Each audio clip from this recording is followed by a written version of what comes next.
Moni Pen. I'm 32 years old. I live in Phnom Penh, Cambodia, and I became the AIDS activist. First, I'm personally living with HIV, and now I'm a peer educator to a new AIDS activist called Miss Prum Dalis. My name is Dalis, and I'm 27 years old. I have been living with HIV for 12 years. This area is a very poor area in Phnom Penh where there are a lot of sex workers who are also HIV positive living here with a very bad living condition. Takon. Moni is very good leader, as I used to learn from her, and she always guide me and she always tell me about the difficult thing in this area. We do not discriminate. Even they are sex workers, but also they are women, and they also are infected by HIV. So we feel like we have the same heart, the same feeling. That's why we try to involve them in our program.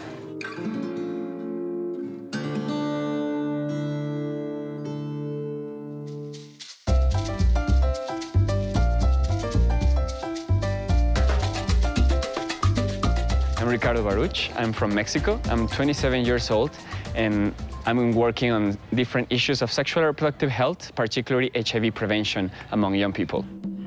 La importancia de traer un condón siempre con nosotros, de darle más información, sobre todo a las personas más jóvenes. Today we had the walking to remember people who have died of AIDS. As a gay man, HIV is something that it's always been close, very close to me, because I have many friends who are living with HIV. I have friends who have died.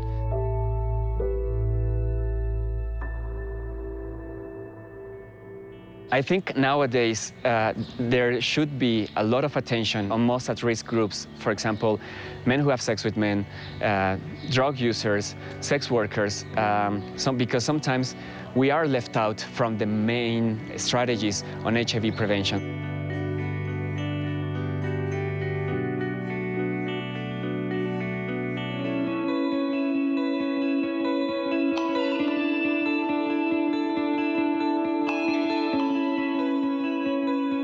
My name is Andrea Bergström. I'm 26 and living in Stockholm, Sweden. I am the international coordinator of Stockholm Pride. It's a festival for lesbian, gay, bisexual, transgender and queer people. And I'm an activist. I'm working for the rights of LGBT people because I have a personal connection to the issues, and also because I think that LGBT rights are human rights, and human rights is something I think should apply for everyone in the world.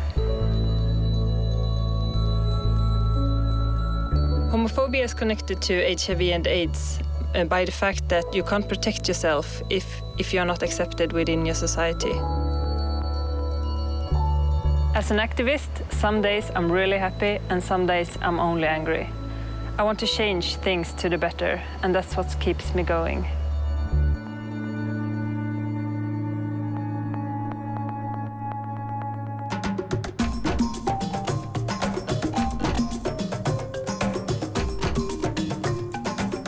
I am Mary Jane Mazzolo. I am 29 years old. I come from Cape Town in the Western Cape, South Africa.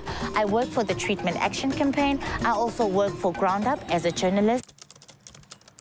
GroundUp is an online media publication with the sole purpose of reporting on social issues that never get to make it on the mainstream media.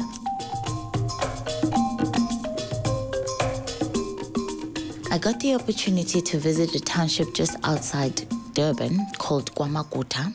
This township has one of the highest prevalence rate of HIV and AIDS in the country.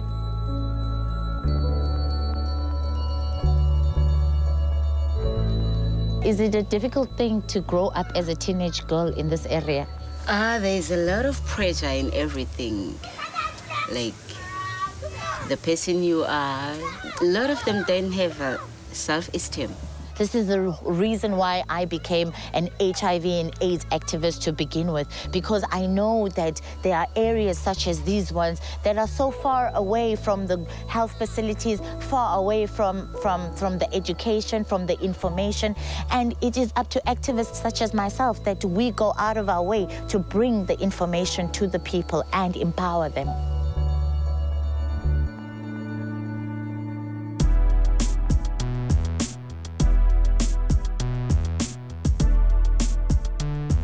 I am Christopher Barnhill. I'm 25 years old, live in Washington, D.C., and I support young people in the fight against HIV and AIDS by working with Metro Teen AIDS.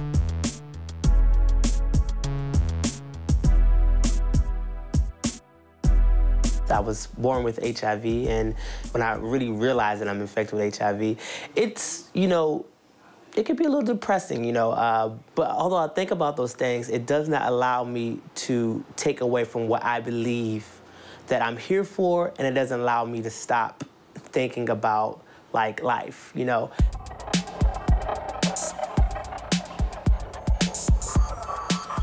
Pretty much right now, we're getting ready to do some street outreach. The street outreach is very important to the work that we do. This is how we connect to the community, and this is how we just pretty much spread the message of HIV testing.